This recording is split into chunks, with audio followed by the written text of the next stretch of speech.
compassion and trying.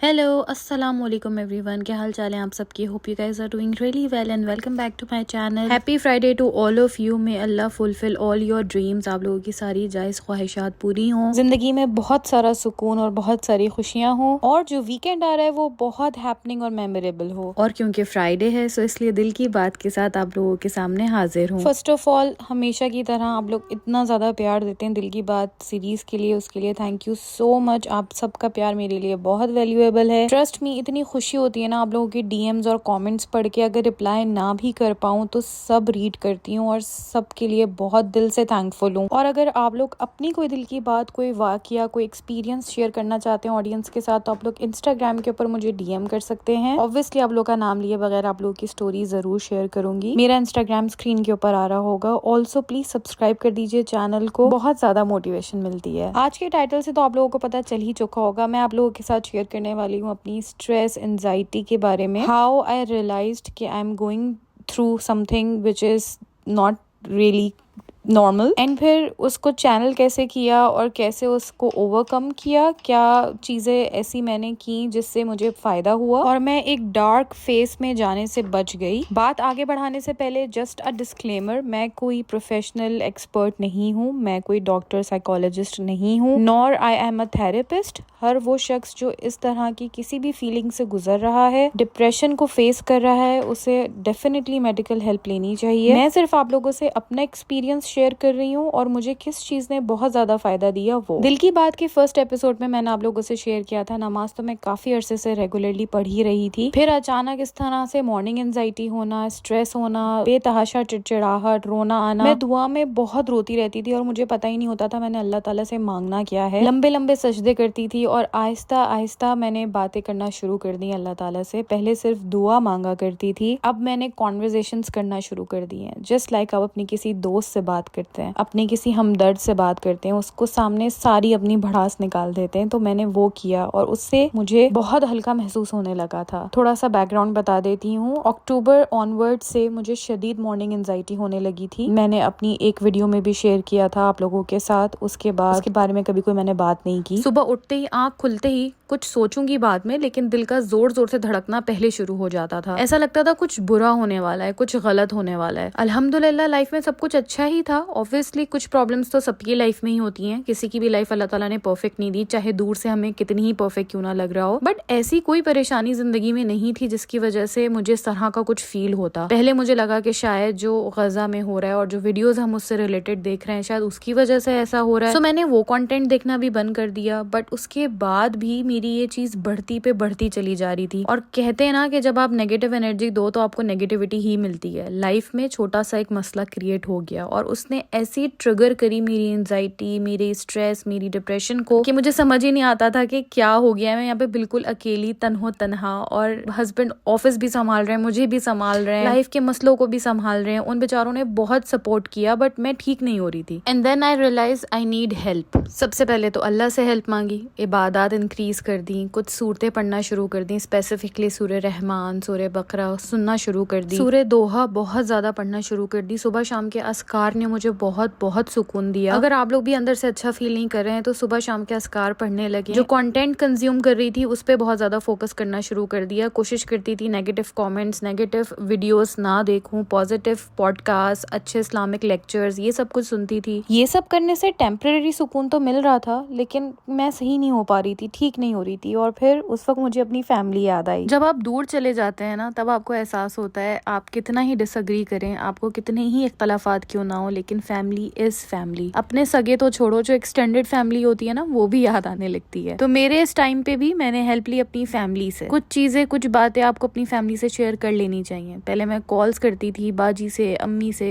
सबसे बातें करती थी, रोती थी। इन लोगों को भी समझ आ गया कि मैं ठीक नहीं हो रही हूँ, मुझे डिप्रेशन हो रहा है। तो बस अम्मी मेरे पास आ गई थी और मैंने वो व्लॉग सारे आप लोगों के साथ शेयर भी करे। थोड़ा सा संभलना शुरू हुई थी, अम्मी के जाने का वक्त हो गया और साथ ही हस्बैंड को भी ट्रैवल करना पड़ा ऑफिस के काम से। फिर से मुझे अकेले रहने से खौफ आ रहा था। आप लोगों में से बहुत सारे लोग ड्रीम करते हैं कि आप लोगों की लाइफ अकेली हो, कोई रिस्पॉन्सिबिलिटीज ना हो, फैमिली साथ ना हो, बट ट्रस्ट मी, कभी कभी ये अकेलापन ना आपके लिए बहुत बड़ा प्रॉब्लम क्रिएट कर देता है। जब सब कुछ आपने खुद ही हैंडल करना है ना, तब बहुत याद आती है किसी सपोर्ट सिस्टम की। और मेरे लिए वो सपोर्ट सिस्टम मेरी फैमिली थी। वो सारे लोग जो इस तरह के किसी भी फेज से गुजर रहे हैं, please talk to people you are comfortable with. आपकी फैमिली, आपके फ्रेंड्स, आपका पार्टनर, कोई भी जिससे आपको लगता है सुकून मिलता है, उनके साथ वक्त गुजारें, बातें करें, फजूल किस्म की बातें करें, बट खुद को आइसोलेट ना करें, खुद को अकेला ना करें। अगर लोग अपनी लाइफ में बिजी हैं तो इट्स ओके, आप खुद उनसे वक्त मांगे, आप खुद उनसे कांटेक्ट करने की पहल करें। आपको जरूरत है उनकी इस वक्त, उन्हें आपकी नहीं। और यकीन कीजिए, आपके पुराने दोस्त, हमदर्द दोस्त, आपकी फैमिली, आपके रिश्तेदार, ये कभी भी इस तरह के किसी भी टाइम पे अकेला नहीं छोड़ते। इसलिए मैं भी अम्मी के साथ पाकिस्तान आ गई, वक्त गुजारा फैमिली के साथ, फ्रेंड्स के साथ, और खुद को हील करा।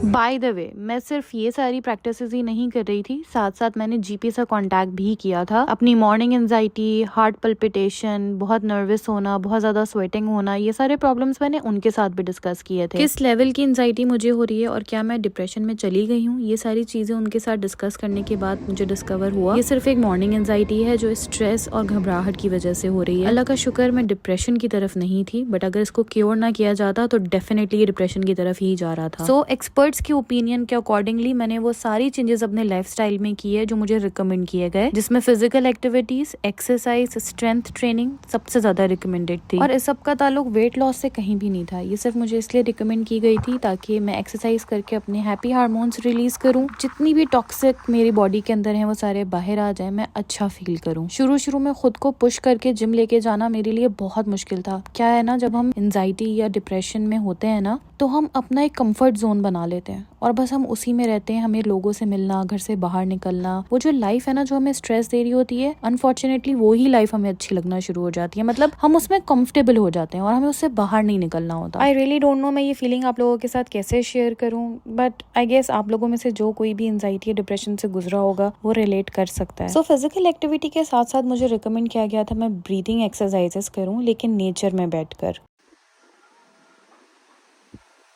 अपनी भाग दौड़ की जिंदगी में ना हम बहुत ज्यादा दूर आ गए नेचर से। दरख्त के नीचे खुल के सांस लेना तो जमाने हो गए हम लोगों को छोड़े हुए। और हम में से कितने लोग हैं जो सांस, ब्रीथ को वैल्यू करते हैं? हम में से कितने लोग हैं जिन्हें इस बात का एहसास है कि ये एक सांस ही है जो हमें जिंदगी दे रही है? तो इसके ऊपर भी फोकस करना चाहिए।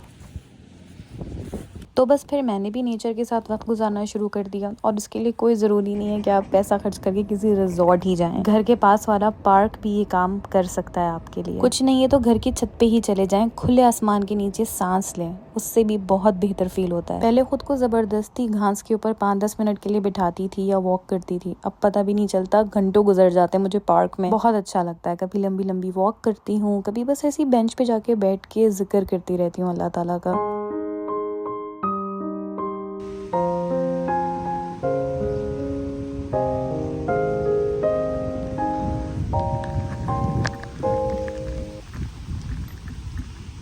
यूके मूव होने के बाद हर किसी की तरह मैं भी हर वक्त रेंट ही करती रहती थी कि यहाँ हर वक्त बारिश होती रहती है, स्काई ग्रे है, हमेशा नाशुक्रापना। हर शख्स जो यूके आता है वो यूके के वेदर को ही कोसता रहता है और ये एक बहुत बड़ी रियलिटी और फैक्ट है। वेदर का हमारे मूड और हमारे हार्मोन्स पे बहुत असर पड़ता है और ये डिप्रेशन का एक बहुत बड़ा रीजन है। It is proven by studies. मगर मैंने ना इस बारे में सोचना और बोलना छोड़ दिया। मैं अब वेदर जो है जैसा है उसको बहुत दिल से एंजॉय करती हूँ। सन एंजॉय करने के लिए बाहर निकली थी, अगर बारिश हो गई तो कोई बात नहीं, बारिश को एंजॉय कर लूंगी। Be thankful for what ever you have.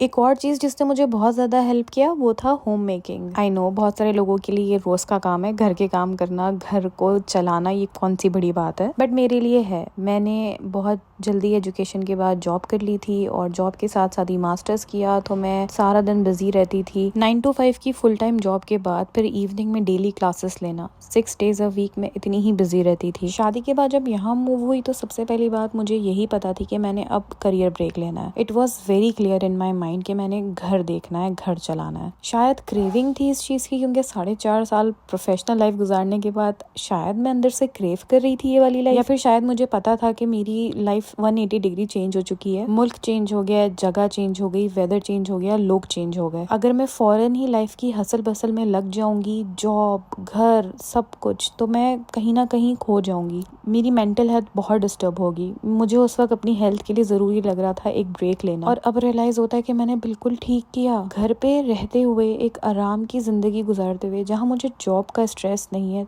तब मैंने इस तरह स्ट्रेस और एंजाइटी को फेस किया। अगर मैं आते ही जॉब में लग जाती तो शायद मेरा रिलेशनशिप भी बहुत डिस्टर्ब होता है, इससे मेरा घर भी डिस्टर्ब होता है और मेरी मेंटल हेल्थ भी। एक नई कंट्री में आके फिर से करियर स्टार्ट करना बहुत स्ट्रेसफुल होता है। आई नो आप लोगों में से बहुत सारे लोग ये करते हैं। I salute to all of you, but शायद ये मेरे लिए नहीं था। This was not my cup of tea. और फिर मुझे यूट्यूब भी तो नहीं मिलता, आप जैसे प्यारे प्यारे सब्सक्राइबर्स भी नहीं मिलते। एनसी अल्लाह ताला के हर प्लान में कोई ना कोई बेहतरी होती है। आज एज अ यूट्यूबर मेरा एक सक्सेसफुल करियर है और मैं होम मेकिंग को भी बहुत एंजॉय करती हूँ। लेकिन अगर आप लोग बोर हो गए घर के कामों से, तो घर के कामों से ब्रेक ले लें, फिर आप लोग बाहर निकलें। कोई छोटी मोटी जॉब या कोई इस तरह का पैशन, कोई फ्रीलांसिंग, कुछ भी इस तरह की क्रिएटिविटी जिससे थोड़ा आपका माइंड बेहतर हो, घर के माहौल से बाहर निकले, किसी कोर्स में एडमिशन ले लें, तो शायद आप लोगों को बेहतर फील हो। डिप्रेशन और स्ट्रेस से निकलने के लिए माहौल को चेंज करना भी बहुत जरूरी होता है, और उतना ही जरूरी होता है कोई हॉबी रखना। मैं भूल गई थी कि कोई हॉबी भी चीज होती है। बुक रीडिंग का मुझे बहुत शौक था, लेकिन पिछले 1 साल में मैं बिल्कुल बुक रीडिंग करना भूल गई थी। एज ए सेट कि मैंने प्रोफेशनल हेल्प भी ली थी और मुझे सजेस्ट किया गया कि मैं कोई हॉबी इख्तियार करूं। फिर मुझे याद आया हॉबीज तो मेरी हमेशा से थी, बस मैंने करना छोड़ दिया था। मुझे ये एक कलरिंग बुक रिकमेंड की गई थी।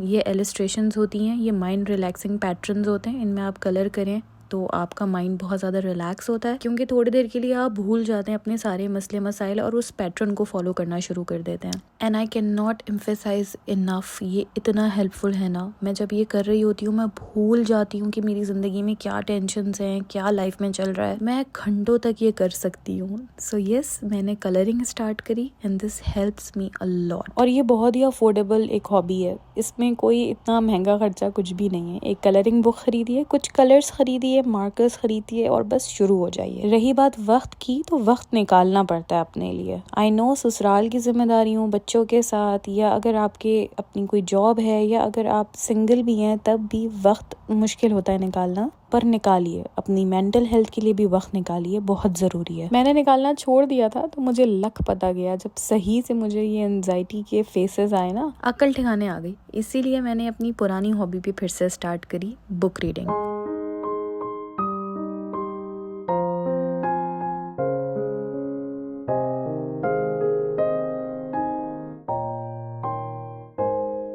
अगर आपको बुक्स रीड करना पसंद नहीं तो कोई तो आपकी भी हॉबी होगी, उसको ढूंढिए ताकि कुछ देर के लिए अपनी दुनिया से बाहर निकल सकें। और हाँ, मोबाइल स्क्रॉल करके वीडियोस देखना हॉबी नहीं है। किसी और का इंतजार ना करें कि वो आपको स्पेशल फील कराएगा, खुद को खुद ही स्पेशल फील कराइए। अपने लिए खुद गजरे खरीदें, खुद पहने और मीठा पान खाएं। ये छोटे छोटे से कम खर्चे करने वाली चीजें हैं, लेकिन बहुत सुकून देती हैं। हम यही सोचते रह जाते हैं कि यार कोई हमारे लिए कर दे। नहीं कर रहा भाई कोई बात नहीं, खुद करो अपने लिए। अकेले आए हो दुनिया में, अकेले ही रहना है, अकेले ही जाओगे। मगर ये हम औरतें ना बस इसी चक्कर में पड़ी रहती हैं कि अपनी ड्यूटीज पूरी कर लें। करें, ड्यूटीज पूरी करें, बिल्कुल आपकी रिस्पॉन्सिबिलिटी है, लेकिन उसमें से थोड़ा सा वक्त अपने लिए भी निकालें। अब हमेशा खाना बच्चों या मियाँ की पसंद या सास की पसंद का ही क्यों बनाएं भाई, कभी कभी अपनी पसंद का खाना भी बना लेना चाहिए। हमेशा हम ही क्यों एडजस्ट करें, कभी वो भी एडजस्ट कर सकते हैं। Just put yourself first. हर रोज हमेशा नहीं, लेकिन महीने में एक दिन तो सही। मलका मसूर की दाल मुझे बहुत पसंद है, लेकिन हमारे मियाँ जी नहीं खाते।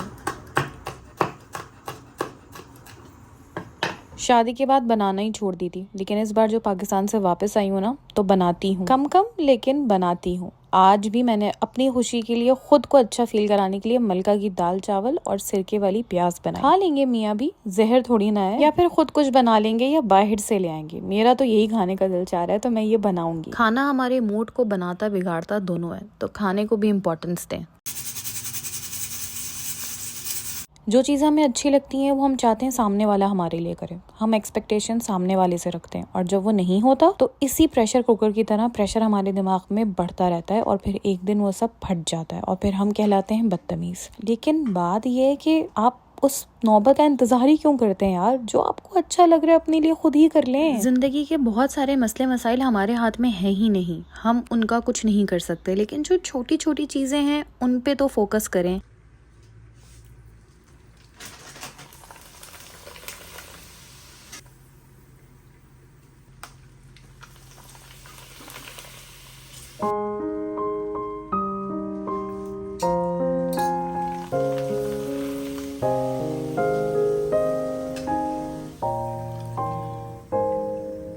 एंजाइटी होती भी इसीलिए, या तो गुजरे हुए कल का पछतावा होता है या आने वाले कल की फिक्र, और इन दोनों पे ही हमारा कंट्रोल नहीं है। ये भी मुझे एक लेक्चर सुन के ही पता चला। यूथ क्लब के लेक्चर सुना करें, बहुत दिल को सुकून मिलता है। जो गुजर गया वो गुजर गया, और वो वैसे ही होना था। सब कुछ पहले से ही लिखा हुआ है, कदर अल्लाह। और ये जो काश है ना, ये शैतान का सबसे बड़ा हथियार है। काश ऐसा हो जाता, काश ये हो जाए, काश हमें वो मिल जाए। जैसे ही दिमाग में ये काश आए ना, समझ जाए शैतान तंग कर रहा है, लोहल पड़ना शुरू कर दें। रही बात फ्यूचर की, तो वो भी हमारे हाथ में नहीं है। हम मेहनत कर सकते हैं, नियत साफ रख सकते हैं, और करनी भी चाहिए बहुत मेहनत, मगर फिर उसके बाद ना अल्लाह पर छोड़ दें। जो आपको मिल रहा है वो आपके नसीब का मिल रहा है। कदर अल्लाह पे यकीन आ जाए तो वैसे ही एंजाइटी वगैरह बेहतर होना शुरू हो जाती है। मगर हाँ, मैं ये नहीं कहूँगी कि इन सारी चीज़ों से ये मसला ठीक हो जाता है। ये एक मेडिकल सिचुएशन है जिसका मेडिकल ट्रीटमेंट ही होता है। अगर आप मेरे जैसे किसी स्टेज पे हैं, यानी बिल्कुल इनिशियल स्टेज पे, तो ये छोटे छोटे चेंजेस लाने से ही बेहतरी आ जाएगी। बट अगेन, मैंने जीपी से कॉन्टेक्ट किया था, जो मेरे हाथ में था वो मैंने स्टेप लिया था। उसके बाद जो उन्होंने मुझे लाइफ चेंज करने के लिए टिप्स बताई, उन पे अमल भी किया था। आप लोग भी किसी प्रोफेशनल से हेल्प लें। अल्हम्दुलिल्लाह मुझे किसी मेडिकेशन की जरूरत नहीं पड़ी, क्योंकि जो भी था वो इन छोटी मोटी चेंजेस आने से ही फर्क पड़ गया। अब मेरी एंजाइटी बहुत ज्यादा सही हो गई है, और जो मसला लाइफ में था जिसकी वजह से ट्रिगर हुई थी, अल्लाह का बहुत बहुत शुक्र है, वो भी खत्म हो गया है। मगर आई नो आने वाले दिनों में एक और कोई मसला आ जाएगा, क्योंकि ये लाइफ है ही अल्लाह का टेस्ट। ऊंच नीच आती रहेगी, अल्लाह हमें आजमाते रहेंगे। उनसे घबरा कर खुद को इतना वीक कर लेना कि हमसे इमोशंस हैंडल ही ना हो और हम डिप्रेशन या स्ट्रेस में चले जाएं, ये अच्छी बात नहीं है। छोटे छोटे चेंजेस लाइफस्टाइल के अंदर लेकर आएं, ताकि खुद को मजबूत बनाएं। जैसे कि अपनी पसंद का खाना खाएं, ताकि दिल दिमाग खुश हो जाए। अगर खुद नहीं बना रहे तो बाहर जाकर खाएं, लेकिन अपने आप को खुश करें। खाने से हम बहुत ज्यादा खुश होते हैं, देसी लोग हैं ना यार। हाँ, मगर इसका मतलब ये भी नहीं है कि खाने को इतनी इंपॉर्टेंस दे दें कि अपनी हेल्थ ही खराब कर लें। कुछ लोगों को स्ट्रेस और डिप्रेशन में या किसी परेशानी के टाइम पे बहुत ज्यादा भूख लगती है, वो ओवर ईटिंग करने लगते हैं। तो प्लीज ऐसा भी ना करें, अपनी फीलिंग्स को अंडरस्टैंड करें। जरूरी नहीं है जो चीज मेरे लिए काम कर रही है वो आपके लिए भी करे। कभी कभी के लिए ठीक है अच्छा खाना, अच्छे लोगों के साथ वक्त गुजारना, मगर please keep a balance and keep a check. Family के साथ वक्त गुजारें जितना ज्यादा गुजार सकते हैं। अपने अच्छे दोस्तों के साथ वक्त गुजारें, लोगों से बात करें, अपनी फीलिंग्स शेयर करें, अंदर ही अंदर घुट के ना मरें। माँ बाप का ख्याल रखें, बहुत याद आएंगे जब आपसे दूर हो जाएंगे। नेचर के साथ वक्त गुजारें, अच्छी अच्छी हॉबीज अपनाएं, फिटनेस का ख्याल रखें। बस ये थोड़ी सी चीजें ही तो थी जो मैंने चेंज करी, लेकिन मेरी लाइफ में ड्रास्टिक चेंज आया। और हाँ, अल्लाह का शुक्र अदा करते रहें हर हाल में। जितना ज्यादा ग्रेटिट्यूड प्रैक्टिस करेंगे उतनी ज्यादा पॉजिटिविटी लाइफ में आएगी, और अल्लाह ताला बहुत नवाजेंगे। खुश रहने की कोशिश करें, खुश रहना भी आ ही जाएगा। आई होप आज का व्लॉग आप लोगों को अच्छा लगा होगा। अगर लगा है तो प्लीज लाइक जरूर कर दीजिएगा। अपना और अपने आसपास वालों का बहुत ज्यादा ख्याल रखें। मुझे दुआ में याद रखिएगा। वीडियो को लाइक शेयर एंड कमेंट जरूर करिएगा। अल्लाह हाफिज।